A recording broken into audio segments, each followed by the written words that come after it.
এই বছরের মতো লাস্ট আমরা এখানে এলাম রিহানের ডে কেয়ারে। এবারে আবার পরের বছরে আসবো।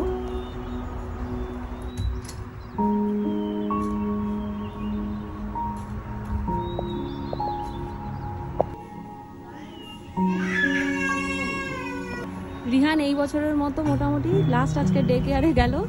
এবার যাচ্ছি আমরা বাড়ি, এবার জমিয়ে আমরা মজা করব। আর রিহান সবাইকে বলে দাও happy holidays, merry Christmas Rihan.